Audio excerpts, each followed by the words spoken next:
Okay, so this is my blog again, I guess you'd say it, or call it, whatever. This time I'm kind of asking another question.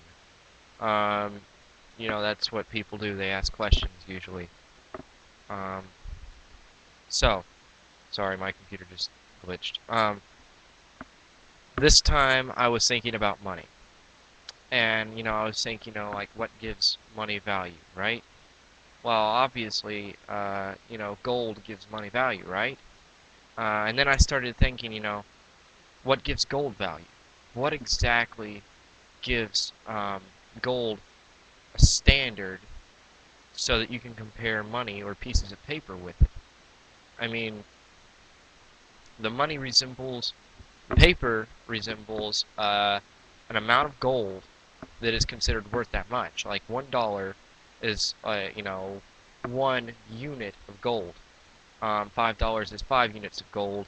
They call them banknotes. Let's see if I get a dollar here. No, I don't. Oh well. It says banknote right on the dollar. That's because it's a note for that amount of gold.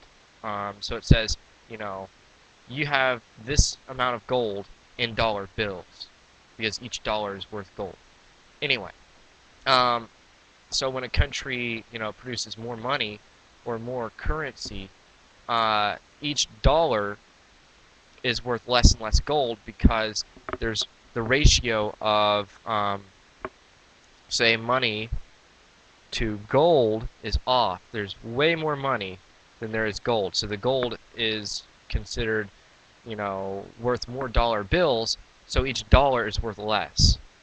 Um, that's common knowledge. But then we get to the things that aren't so commonly known. Things like, what gives gold its standard value. Um, and I've been needling it down. I've been thinking about it a lot, and I've came to the conclusion that our faith in it gives it its value. We believe that it's valuable. We believe that it's worth this laptop, or this lamp, or that lamp, or my stereo, whatever. We believe that money is worth that. So we give our assets, which are tangible objects that can be used and have practical value, for something that really isn't valuable. Doesn't make a lot of sense to me, but that's faith. We don't know what gives money its value. Um, and placing our faith in money seems to be one problem with this world, among many others. And I came to this conclusion after thinking about it for a long time. And what really got me thinking about it was I watched this NPR, National Public Radio. It's available in America. Just go to npr.com. And it had this thing about Brazil. Brazilian, the Brazilian economy about 20 years ago was no good. It was just no good at all. Because they had produced so much paper money, and that it was worthless. You know, like say an egg costed $1 at a grocery store 1 month. The next month it would cost $2, and it would just keep going. It'd keep doubling up and up and up. 1, 2, 4, 8. You know the pattern, the mathematic pattern. Um, but anyway, their economy sucked. The money was worthless, um, and people actually saw it as worthless paper. Um, and so what ended up happening was how they got out of this economic downturn or downfall. Um, you know, I'd call it economic non-existence because they really didn't have an economy. They didn't have anything because their money was worthless. Um, but how they got out of this was four guys were called up because they had an idea. And what their idea was, for 20 years this has been going on. And it was from like 1980 to 1995. It was a long time.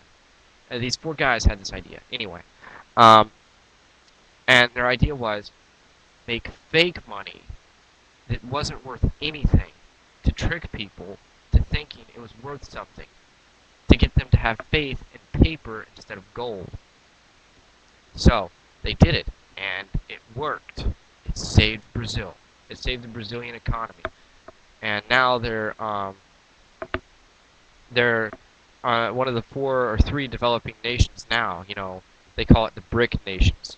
Brazil, let's see, Russia, India, and China. Russia fell out of the developing nations, but Brazil is still there, and this is why. Because they saved their economy using something, here's the kicker, entirely worthless. So then I started thinking, well, what gives gold value?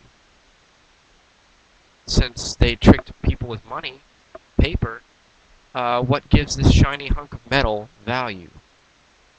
It is a very good superconductor, like for circuits. Like if I wanted to create a calculator or something, gold would be great for that, like copper. But other than that, nothing. You can't use it as protection because it'll bend. You can't use it for machinery because it'll bend, and it's heavy. So what is it? What is it used for? I mean, what gives it its value? People do. That's the conclusion I've came to, and that's why I'm saying that having faith in money, believing that money is actually worth something, isn't the best idea. Sorry, that lamp turns off randomly. But anyway, that's all I came with this week for my blog. I haven't done one in a while because I've been very busy. You see, I haven't had time for my hairdo or anything. But I don't care about that stuff anyway. But yeah, faith and money, something to think about. And I don't think money is the best idea. I don't think it's the best way to run things, especially seeing how it's causing people to be homeless, to have no home, to lose everything because of something that really doesn't have value. I mean, just because someone in a big bank said, this gold has value, doesn't mean it has value. So they're causing the downfall of a lot of people, and it's certainly worth thinking about. Anyway, auf Wiedersehen. I'll come back with something interesting next time. Bye.